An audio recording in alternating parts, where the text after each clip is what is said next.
Sahabat Kompas.com, berinvestasi pada pasar saham menjadi pilihan bagi sebagian orang.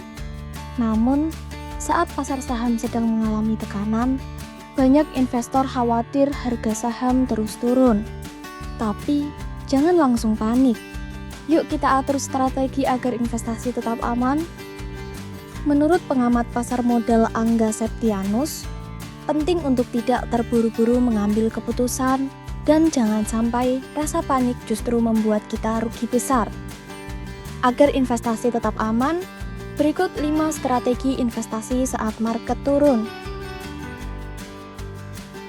Dalam kondisi pasar yang tidak menentu, memiliki dana simpanan itu penting.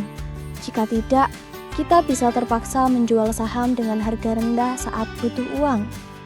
Angga menyarankan agar dana simpan cukup untuk memenuhi kebutuhan hidup beberapa bulan ke depan. Banyak investor dari luar negeri kadang-kadang menarik dana mereka saat pasar melemah. Hal ini bisa berdampak pada nilai uang kita dan perekonomian. Jangan langsung membeli saham tanpa melihat situasi secara keseluruhan. Teliti dulu, pelajari kondisi ekonomi, baru ambil keputusan. Membeli saham saat harga turun bisa jadi peluang, tapi juga ada resikonya. Untuk mengurangi resiko, cara terbaik adalah membeli sedikit demi sedikit. Dengan membeli secara bertahap, kita tidak perlu khawatir dengan pergerakan harga harian dan bisa mendapatkan harga rata-rata yang lebih stabil.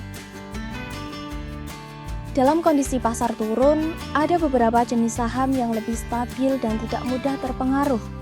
Umumnya, saham dari perusahaan dengan permintaan tinggi cenderung lebih aman, seperti bank, produk konsumsi sehari-hari, kesehatan, dan pelayanan umum. Perusahaan di sektor ini tetap berjalan meski ekonomi sedang lesu.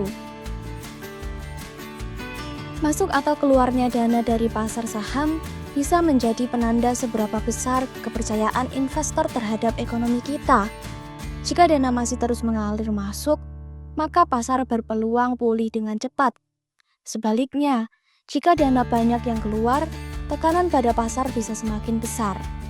Pasar yang melemah memang membuat cemas, tapi jika kita punya strategi yang tepat, risiko bisa dikelola dengan baik. Jangan lupa like, komen, dan subscribe channel Kompas.com ya, supaya sahabat bisa mendapatkan tips-tips lainnya.